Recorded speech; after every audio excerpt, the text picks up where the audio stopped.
Document control traceability. This video is concerned with food safety records and documents. The Food Safety Modernization Act requires you to keep these records for at least 2 years. But what are these records exactly? For an HTR, a hold, trace, recall event, you will need to know the specifics in these broad areas. What product is involved? This is where your lot coding procedure is crucial. Who did we get the components from? When did we get them? Where are they now? What did we make with those components? And where are those products now? Who did we ship to? When did we ship? Where do they have the products? First though, let's discuss the FDA requirements. The FDA published a final rule on November 21 of 2022. The compliance date is January 20 of 2026. The rule is called the Food Safety Modernization Act, or FSMA for short, Food Traceability Rule. If you are subject to the Preventive Controls for Human Food rule, then you may be subject to some or all of this traceability rule. There is a food traceability list, and it covers the entire food supply chain, including both foreign and domestic entities. Take a look for yourself.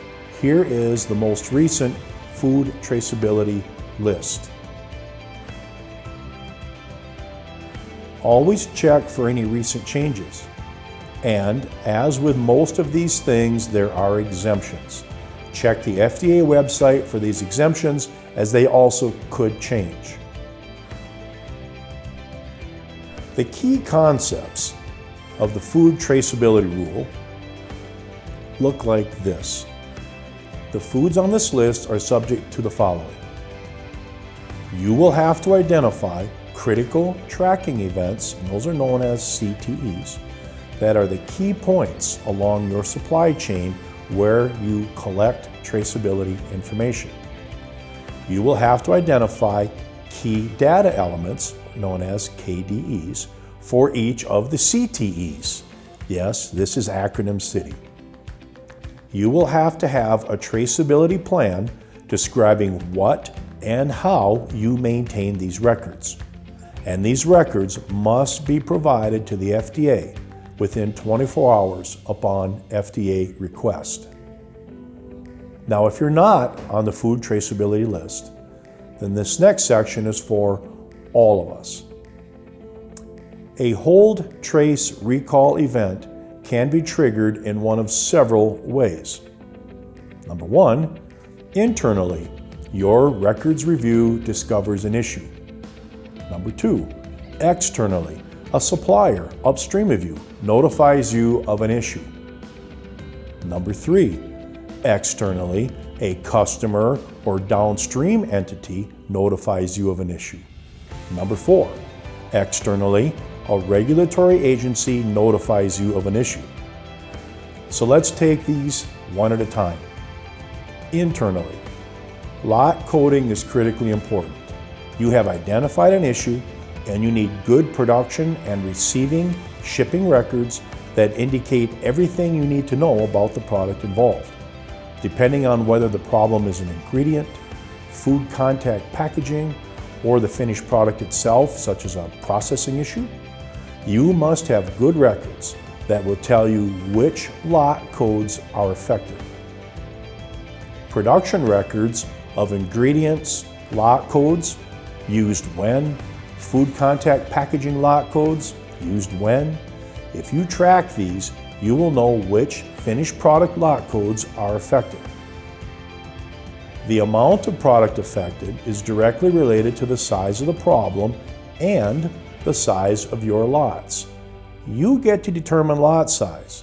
The FDA takes no position. So, initially, you have a hold event. You must find and hold all affected product, whether from an ingredient, as we stated earlier, food contact packaging, or processing issue. If your record reviews are timely, the product should still be under your control in your facility. This is obviously the best scenario and also lends itself well to the thinking that immediate record review is always best. Hold product. Immediately place all affected product on hold. There should be a physical placard or physical boundary or some other means of physically securing the suspect product from being shipped. Many facilities use a hold tag. Electronic designations in your inventory system are not sufficient. Good production records will indicate exactly how much and what product is affected. All of it should be located and placed on hold. Take a look at this example of a typical hold tag. The bright orange color is designed to be seen easily and prevent any possible mistakes in inadvertently shipping this product. The tag must be physically secured to the product with tape or some other means. Now let's talk about trace. Trace occurs only if you have lost physical control of the affected product. This is where good shipping records will indicate when and where the product was shipped. All products shipped should have the lot code recorded along with when, where, and by what means it was shipped. If you are timely, the product can be found and secured before consumers have it in their possession. Phone calls to the shipper or carrier are a must. Time is of the essence. Do not rely on emails. Emails are used as follow-up documentation. Ensure that the shipper or carrier has all of the product that your records determined that they were given under their control and that it has been placed on hold in their facility. Determine the disposition of the affected product. Recall is the last resort. Only multiple failures get you to a place where you have lost control of potentially adulterated or misbranded product, and now you have to get it and bring it back. You should never become a recall expert due to all your experience with all the recalls you have endured. You should form a recall team with clearly defined roles and responsibilities and have a written recall plan. And you should practice a mock recall at least annually. But you should never have to go through a recall if you do everything upstream from here correctly. Briefly, there are 3 classes of recalls depending on risk to the public.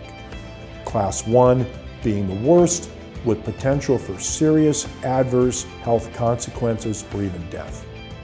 Your recall plan must describe steps and the persons responsible for those steps. Generally, the steps involve notifying customers and consignees, the public when necessary, regulatory agencies, and keeping periodic checks on the effectiveness of the recall. External supplier notification. Suppliers make mistakes too. One of your suppliers of either food ingredients or food contact materials, including any kind of packaging, may notify you of one of their lot codes that they are holding and tracing and possibly recalling. The question then becomes, do you routinely record that information at receiving and during production?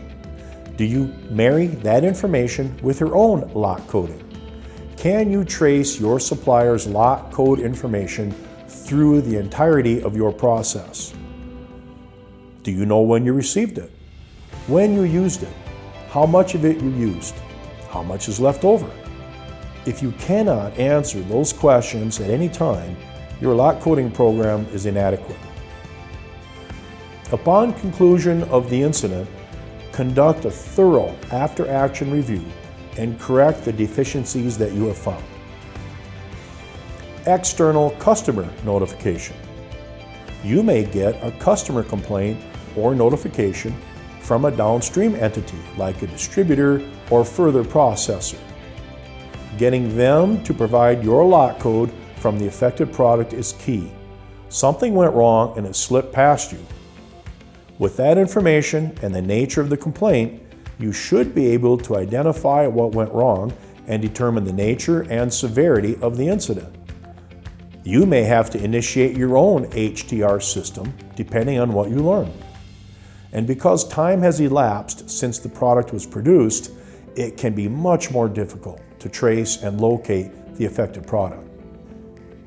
Any incident of this kind will also need to be used to improve your hold, trace, recall system. Because if you miss something, that can never be allowed to happen again. So, conduct thorough after-action reporting and report your results to top management. Correct any deficiencies found, and there certainly should be some findings. Now, an external notification from a regulatory body. There should be someone on your recall team designated as the sole point of contact if you receive a regulatory notification. These should be taken very seriously and require your full cooperation. Your recall team should be activated and your corporate attorney should be immediately notified. Take all steps necessary to protect the public and, as in the other notifications, conduct a thorough after-action review and correct the deficiencies found. In conclusion, lot coding and traceability records must be part of the DNA of your operation. There should be no deficiencies or compromises or sloppiness at any time. Food safety records should be reviewed daily. It is your responsibility to ship unadulterated products and to know the source and identity and use of every ingredient and food contact packaging in your facility. Remember, a recall is a last resort remedy for many mistakes that were made, and they're almost always preventable. Upstream is the key.